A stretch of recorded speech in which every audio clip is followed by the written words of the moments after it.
Amis, on va essayer ce soir, c'est Hanouka, Be'ezrat Hashem, que tout celui qui est dans un problème, que il est clair, hein, on a besoin, quelqu'un qui est dans un problème, il est dans l'obscurité. Et quand on prie, vous voyez, cette paracha, elle a quelque chose de spécial. D'abord, elle commence avec les rêves de Yosef. Hein? Yosef, il se met à rêver.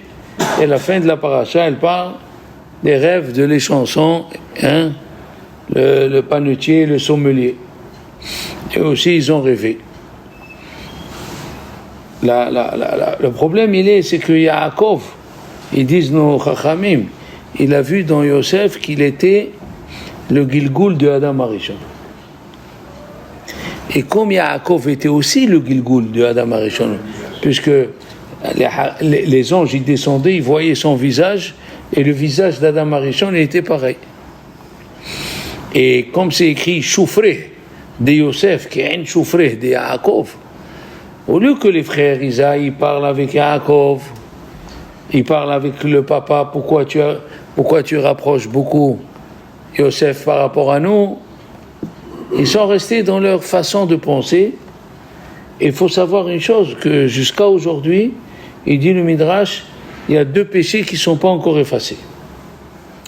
La faute du Hegel, la faute du Hegel n'est pas encore effacée totalement. Le Hegel,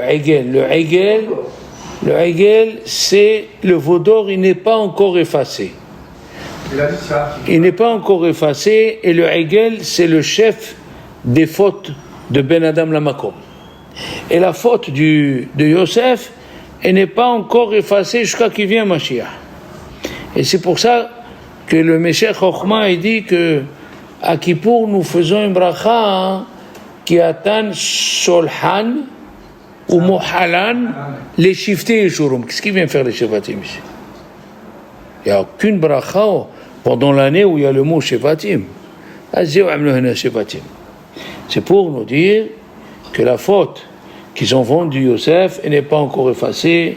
Et la faute du Vaudor, il a dit Dieu dans la paracha de la faute du Vaudor, que chaque fois que je voudrais punir les enfants d'Israël, il y aura la faute du Vaudor qui viendra témoigner. La faute de Yosef, c'est Ben Adam la Havero, et la faute du Vaudor, c'est Ben Adam la Makom. Ça veut dire que, si on réfléchit à ce qu'ils disent les Mefarshim, ça veut dire que s'ils n'auraient pas vendu Yosef, nous n'auraient pas souffert en Égypte. On aurait continué à être en Israël, mais pas souffrir comme on a souffert. On a souffert Ba'avour Shemachru Evet. Comme ça, il dit, c'est écrit dans Tehillim. Ils sont Vaikne Ubo Ehav. Il a rêvé. Lui, Yosef, pourquoi tu racontes tes rêves? Pourquoi? Parce que lui, il a cru que ce qu'il a rêvé, c'est une névoie, c'est une prophétie. Et c'est écrit dans le Rambam qu'un prophète qui a eu une prophétie et il la garde pour lui, il fait une avera. Ah, tu es obligé de raconter alors. Alors, il est obligé de raconter. Voilà, c'est ce que je te dis. Lui, il a pris ses rêves pour raconter. Alors que les frères, ils ont dit Mi Baal a Halomot a Zeba. Qu'est-ce que c'est Baal a Halomot? Est-ce que quelqu'un il peut être patron sur ses rêves? Mais c'est quoi cette histoire? Il a dit Abrabanel, il a dit, parce que c'est écrit dans la Gemara, si quelqu'un toute la journée il dit je vais gagner au gros lot si Dieu veut, comme le gros lot de la loterie nationale, elle était de 120 millions d'euros. Ils l'ont gagné aujourd'hui. 120 millions. Il a gagné aujourd'hui. Et si quelqu'un il te dit que le soir il rêve qu'il a gagné au loto, est-ce que c'est une névoie ça? C'est pas une névoie. Pourquoi? La Gemara elle a dit En mar'im lo la adam ela mima shehashav bayom. Si tu penses à la journée au loto, le soir tu rêves du loto. Alors les frères ils ont dit Iné Baal Halomot. Qu'est-ce que c'est Baal Halomot? Ils pensent toute la journée régner sur nous. Alors ils rêvent de ça. Ils rêvent de régner. Les rêves ils sont par rapport. Et d'ailleurs, la première fois, il dit Rabbi David, le Abrabanel, les enfants, c'est écrit, la première fois, hein, c'est écrit Veine tesubena alomotechem, vatishtahavena. Et pourquoi dans le deuxième rêve, c'est pas écrit Vatishtahavena la kochavi? Pourquoi il a dit Ine ahad asar kochavim? Oui, qu'est-ce qu'il a dit? Ahad asar kochavim, veine hashemesh ve'ayareah, ve'ahad asar kochavim, mishtahavim li. Pourquoi il n'a pas dit mishtahavim li kochavim? Comme au début tu as dit alomati, ici aussi il dit kochavim. Là, les frères, ils ont eu peur. Là, ils ont compris que c'est une vraie névoie.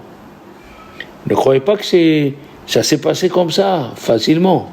Yaakov Avinu, il est parti, comme ça il dit dans le Masechet Avot de Rabbi Nathan, ou Masechet Sofrim, Perek Kaf Aleph, le dernier Pélec, il a écrit, Yaakov Avinu, il est parti à la montagne, il a pris 11 pierres, 12 pierres.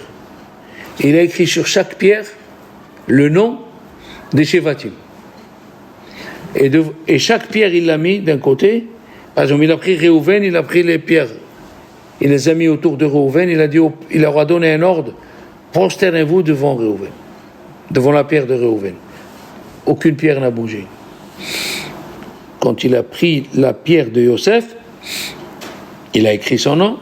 Il a dit à toutes les pierres, prosternez-vous devant la pierre de Yosef. Toutes les pierres se sont prosternées. Après, il a pris du bois. Il a pris 12 morceaux de bois. Et il a fait le même calcul. Et il a pris le bois de Yosef. Et il a écrit Yosef. Il a fait avec tous. Après, il a écrit Yosef. Il a dit, prosternez-vous. Ils se sont prosternés devant. Et Aviv, Shamar et Adavar. C'est quoi Shamar? Ça veut dire, il attendait que ça allait se réaliser. Une chose extraordinaire. Au début, ils ont dit, après, il a dit, alors il dit, le Abrabanel, c'est extraordinaire. Quand ils sont descendus à l'Omati, c'est quoi? Une gerbe. Gerbe de blé, d'accord? Quand ils sont descendus en Égypte, ils se sont prosternés devant Yosef pour demander du blé. Eh bien, c'est le premier rêve. Hadas, le premier rêve. Mais après, quand il est descendu avec son père et Bilha, qui est restée vivante, ils se sont tous prosternés devant Yosef. Il n'y a pas écrit les Kochavi. Là, il n'y a pas écrit les Kochavi. Parce qu'ils se sont prosternés devant Yosef. Yosef Hatzadik, il savait comment, ça veut dire que Yaakov, il a deviné qu'est-ce qu'il allait se passer avec Yosef Hatzadik. Il lui a donné les armes pour lutter en Égypte sans le savoir. Comme ça, il a dit à un Rav, je voulais raconter, qu'il était dans la forêt avec Rabbi Chaim Gruzinski, et il lui disait, cette plante, on peut la manger, ce champignon, on peut le manger. Il ne comprenait pas. Le grand de la génération, il commence à nous faire une loi sur les plantes. Et il n'a pas osé l'arrêter, c'est un grand Rav, attention. Et après, pendant la guerre, où il s'est caché ce Rav, il s'est caché 5 ans dans la forêt. Et comment il s'est nourri? Avec les plantes qu'il lui a montré Rabbi Chaim Gruzinski. Ça veut dire que des fois, Magdim Refoua, la Maka. Maintenant, le Sefer HaRokeach, il dit une chose extraordinaire. Toute la paracha, il y a 121 ou 126 pesukim, il commence avec Vav. Toute la paracha, sauf 8 pesukim. Toute la paracha, c'est Va. Le début du pasuk, Va. Va, va, va. Sauf 8 pesukim. Et c'est extraordinaire. Il dit le Rokeach, dont il a étudié avec Eliyahu Navi, comme ça il dit le Bnei Issachar, Rabbi Eliezer Migirmiza, que le Rokeach, il étudiait avec Eliyahu Navi. Oui, la Megillat Ruth, tous les psukim, ils commencent avec Vav, sauf 8.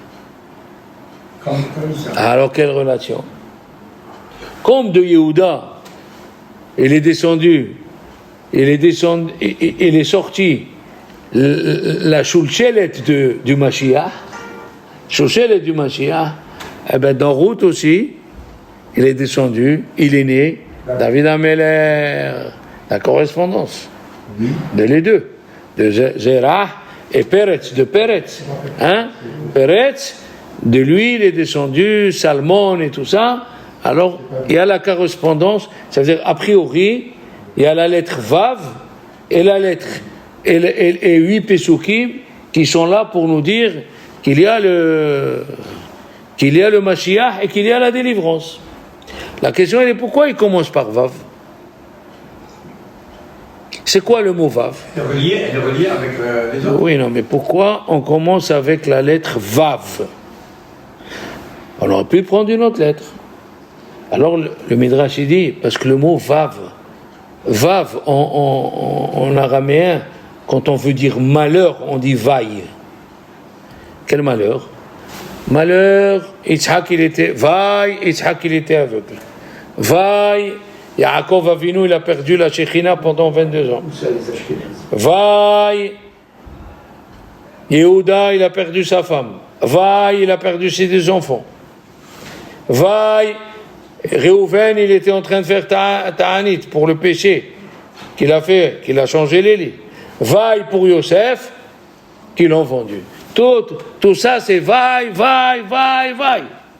C'est des malheurs. Le mot vaille, c'est malheur. Oy veille. Vaille. Alors le problème il est comme ça. Comment ça se fait que la Torah elle a arrêté de parler de Yosef pour nous dire que Yehuda il est descendu, Vayered Yehuda me'eteha payelech el ish adulami.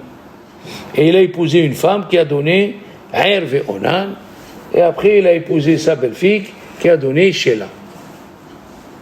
Sachez, les enfants, il y a écrit Vayered Yehuda. Il y a plusieurs explications de ce que c'est Vayered Yehuda. Ou ils l'ont fait descendre ses frères, ou il s'est fait descendre tout seul. Ou c'est Dieu qui l'a fait descendre. Il y a 3 explications. Yehuda, Dieu il lui a dit, Hachem il lui a dit, tu n'as pas d'enfant, donc tu ne sais pas ce que tu as fait à ton père en vendant ton frère.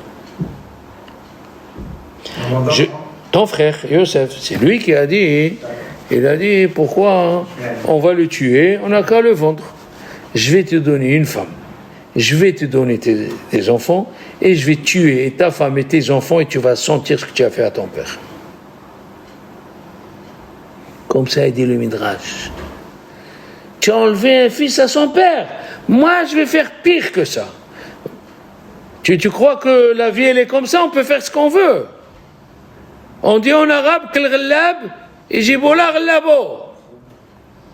Je leur apprends aux enfants, ne montre pas ta force à quelqu'un de plus petit que toi. Parce que le bon Dieu, il va te montrer, ce plus petit, il va te montrer quelqu'un qui est plus grand que toi, il va t'abaisser. Ou tu vas avoir besoin de ce petit. Qu'est-ce que c'est? Vayered Yehuda me'et ehav. Qu'est-ce que c'est le mot me'et? Il a dit le Shach à la Torah, qui était l'élève de Harizal. Me'et mem alef tav meta ishto teumato. Elle est morte, sa femme, sa jumelle. Tous les Shevatim, quand ils naissaient avec une fille. Ils se mariaient avec elle. Il y a qui disent se marier avec la belle-fille, avec la demi-sœur, et qui se mariait avec celle qui est sortie avant Matan Torah. Sauf Binyamin, lui il est sorti avec 2. D'accord? Il est sorti avec 2 jumelles et lui, ça fait 3. Un jour je vous dirai pourquoi. Mais Vayered, oui, je vous l'ai dit l'année dernière, vous allez voir dans les mots c'est écrit et c'est écrit au sujet de la naissance de Binyamin et écrit, c'est le dernier. Et son frère, il est sorti. Et son frère, et chaque fois qu'il y a et, c'est pour ajouté. Alors, elle est sortie la première fille. Parce que la Mialédet, la sage-femme, elle lui a dit, n'aie pas peur, ça y est, c'est un garçon qui est sorti. Et depuis quand la Torah, elle écrit ce qu'elle dit, la sage-femme? Pourquoi dans les autres naissances, il y a écrit la sage-femme? Et si on commence à parler de ça, il faut 1 heure. Mais je vais vous dire quelque chose d'extraordinaire, je vais vous dire. Le Satan, le Satan, il est rentré dans la tête de Rachel. Sachez que chaque juif, il a cette épreuve. Le Satan, il est rentré dans la tête de Rachel. Et il lui disait, regarde, tu as cru faire une mitzvah de donner les simanim à Léa, eh bien tu vas être moins que Léa. Tu vas avoir que un garçon. Et les servantes, ils vont avoir 2 garçons, et toi, tu auras que Yosef. Alors quand elle était enceinte, le Satan, il lui disait, eh bien alors regrette ce que tu as fait. Parce que le Satan, il cherche une chose, que tu regrettes ce que tu as fait à quelqu'un. Tu fais du chesed à quelqu'un pendant 10 ans, 15 ans. On a parlé de ça, tu te rappelles? Et après, il te met une peau de banane ou il te fait une tuile. Qu'est-ce que tu dis? À celui-là j'ai fait. À celui-là. J'ai fait grandir un serpent chez moi à la maison. Tu as compris ce que tu dis? Et c'est ce qu'il veut le Satan. Il veut que tu regrettes. Alors, quel est l'enfant, le premier qui est sorti de Rachel? Yosef. Non, ça c'est Yosef. Mais après, quand elle a eu Binyamin, il est sorti une fille. Et le Satan, il lui a dit, tu as vu? Alors, tout ce que tu as fait, c'est 0. Après, la sage-femme, elle lui dit, attends, il y a encore une tête qui sort. Qui est sortie? Encore une fille. Il lui a dit, le Satan, alors que tu veux? Tu as 2 filles, ça y est. Regrette ce que tu as fait. Et alors, là, elle lui dit, la sage-femme, elle a fait rentrer la main, elle a dit, je sens encore une tête. Elle a sorti et la sage-femme lui a dit, c'est un garçon. La Rachel Imenu alayhi wa shalom, elle a fait Shema, elle est morte. Il n'a pas pu la gagner, le Satan, au moment où elle mourait. Au moment où elle était en train de mourir, il est venu le Satan. T'imagines? Tu accompagnes quelqu'un comme Isaac, il allait faire la shahida. Tu accompagnes quelqu'un 15 ans. 15 ans, tu l'accompagnes. Il ne paye pas le ticket, l'aller-retour, tu l'accompagnes. Après, tu dis, paye-moi un café. Ça va pas ou quoi? Qui tu es, toi? Ouai. Alef shelcha oler. Pourquoi? Exprès le Satan est fait pour que tu regrettes. Rachel Imenu, elle n'a pas regretté jusqu'à avant de mourir. Jusqu'à avant de mourir, elle n'a pas regretté. Alors, on reprend. C'est pour ça qu'elle lui a dit, n'aie pas peur, c'est un garçon. Depuis quand une sage-femme, elle parle à une femme qui est en train d'accoucher? Tov, on continue. Donc, Yehuda, il a perdu sa femme. Le premier, il a appelé Er. Regardez comment Yehuda, c'est pas n'importe qui. Pourquoi il a appelé Er? Tu écoutes, Ishaq. Ma parole, j'ai appris ça. Pourquoi il a appelé Er? Er, ça veut dire réveiller. Je suis tout le temps réveillé. Le péché que j'ai fait envers mon père, il est tout le temps réveillé devant moi. Je ne peux pas l'oublier. Aïe. Le premier, c'est lui qui l'a appelé. Le deuxième, c'est elle qui l'a appelé. Comment elle l'a appelé? Onan. C'est quoi Onan? La figure de Yehuda. Elle était toujours comme quelqu'un qui vient perdre un Onan, qui vient perdre un mort. Sa figure, il n'a pas encore... Voilà. Le troisième, c'est elle qui l'a appelé. Elle a appelé Sheila. C'est quoi Sheila? Sheila, le Targum, il dit Sheila, Shgaga. Peut-être ce qu'il a fait, Yehuda, de vendre le frère, il a fait sans faire exprès. Un gars, comme c'est chaque chose, Bel-Qaïda, tu lis pas comme ça et tu avales. Sheila, ça veut dire il a... Maintenant, Yehuda. Yehuda, c'est quoi qu'est-ce que c'est Adoulami pour épouser sa femme?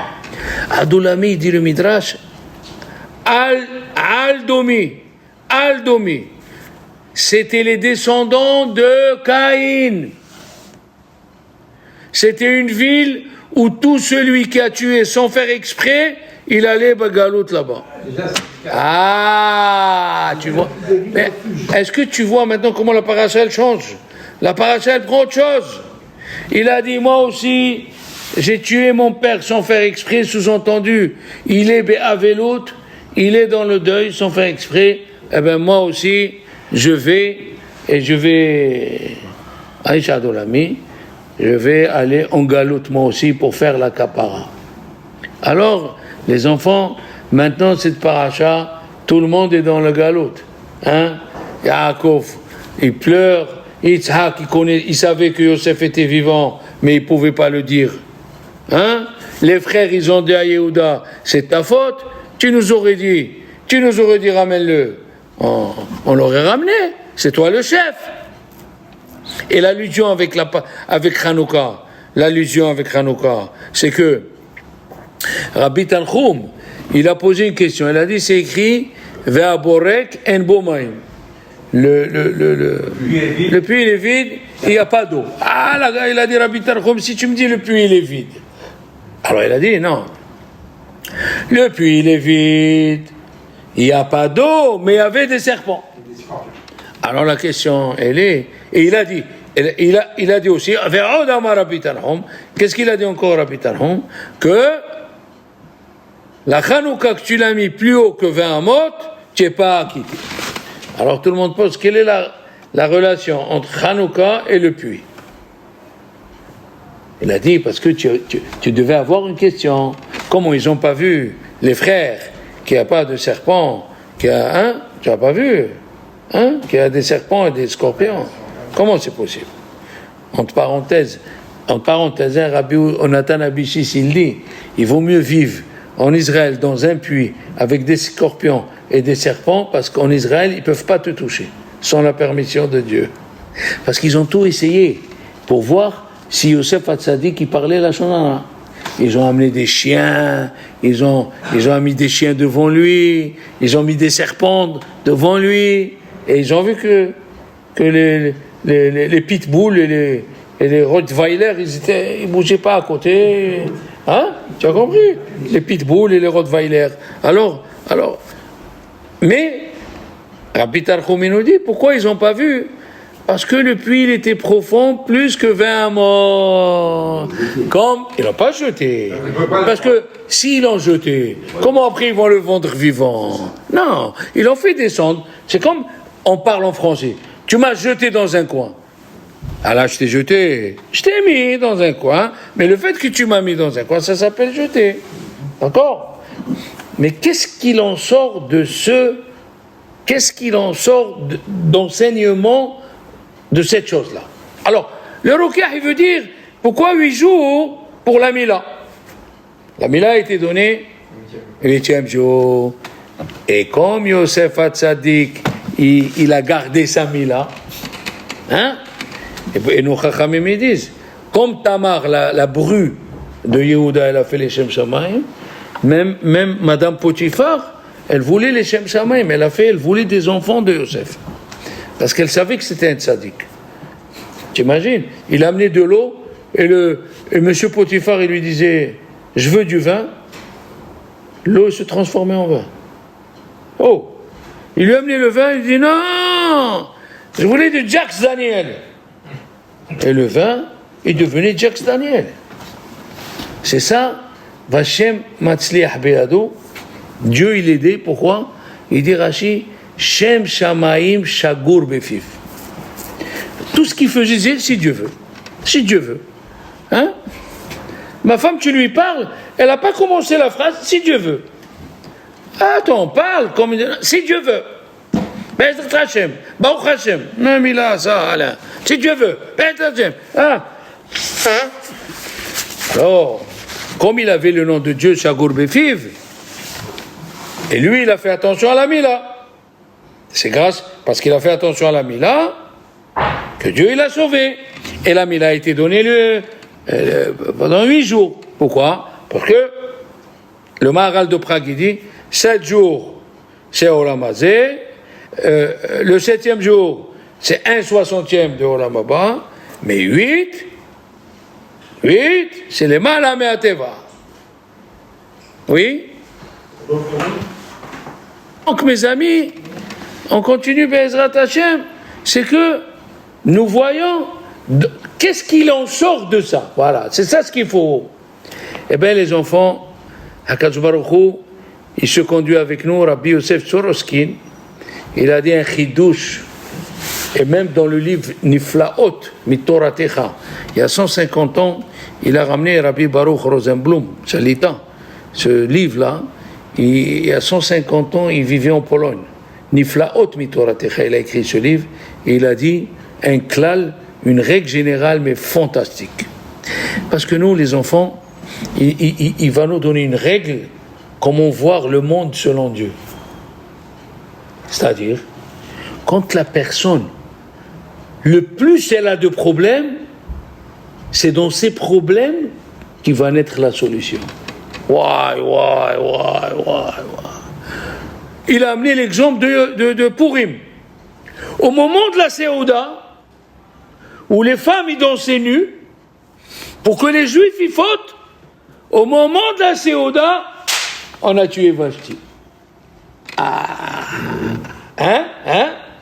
Et il le colle avec la paracha de la semaine.